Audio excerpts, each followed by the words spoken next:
Hello, this is Carol, and I am providing an overview of my budget for you to see what is the baseline for my monthly activity.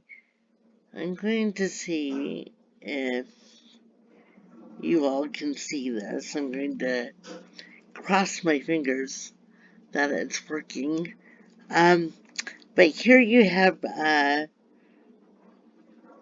a view of what my income and expenses are generically every month.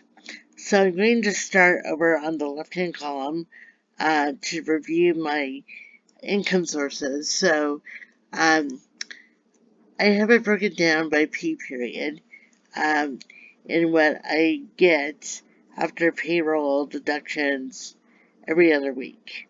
So the first paycheck of the month is $2,912.37. And the second is 2,897 and 61 cents. I do work a side hustle consulting, and that income is variable. What I am comfortable predicting as routine income is another $200.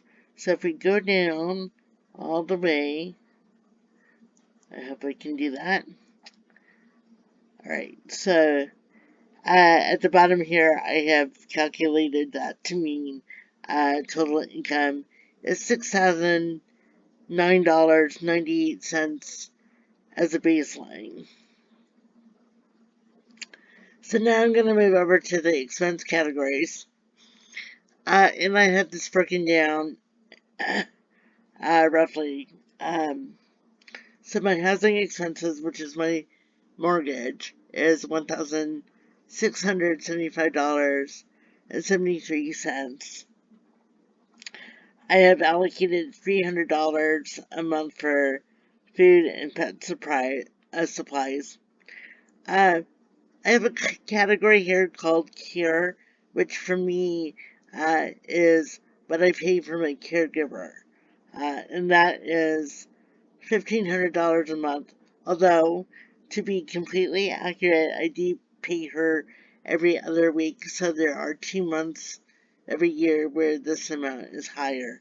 As I go through my journey, I will highlight those months to be transparent. So, then I have this kind of blue category here, which are dues, utilities, and subscriptions. So, dues here reflect what I pay in my condominium dues, and that is $435 a month.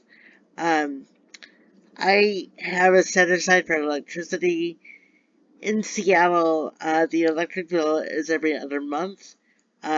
So this is what I've set aside every month for that expense. It only actually comes out on that every other month schedule. My cell phone budget is $45.45.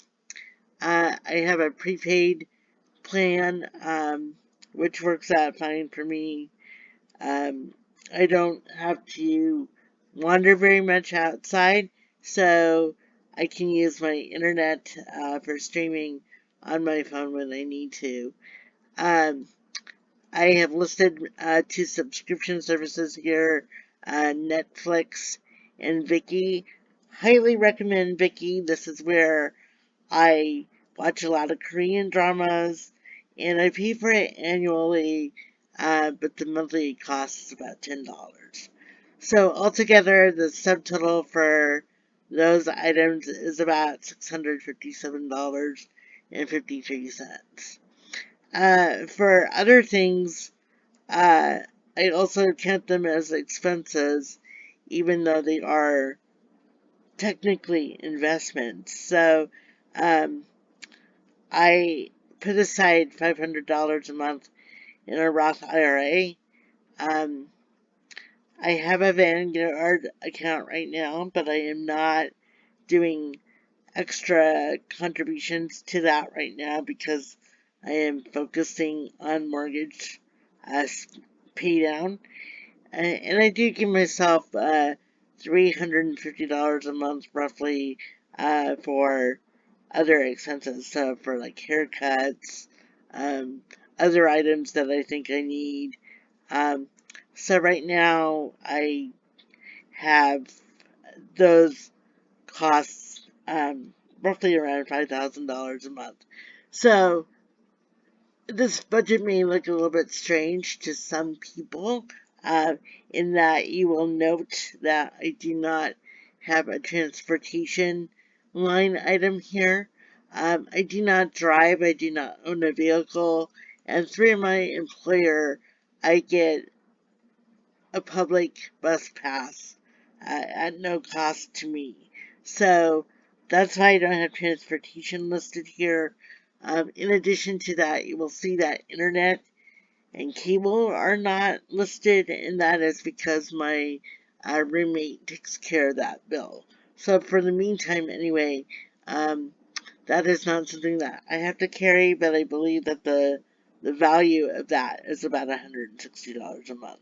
So after all those expenses, we look at it after income, and roughly I have about $1,000 left over every month um, to do other things with. And so, as I stated in my initial video at the beginning of the year, my goal is to really aggressively pay down more income towards the mortgage. So, we'll see how that evolves over time.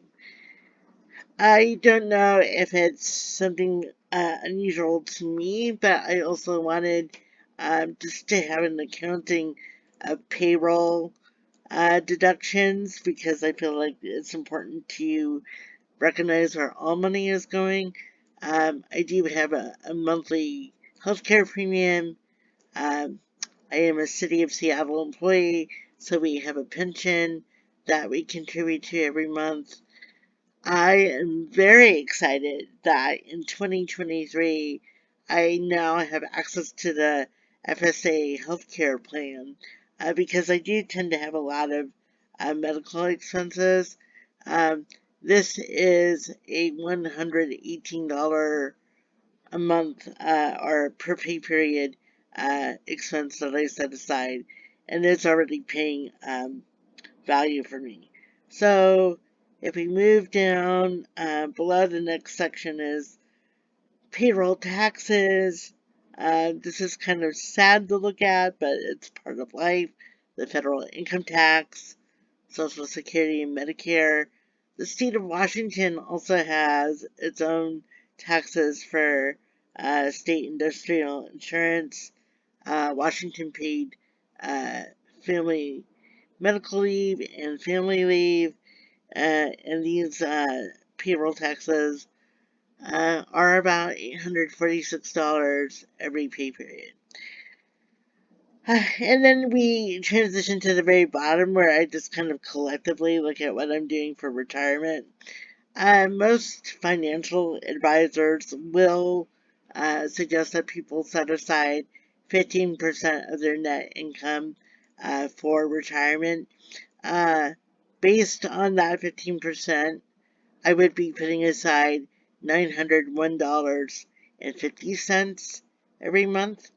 And below is what I'm actually doing, which is the city uh, pension plan, uh, in addition to the Roth IRA.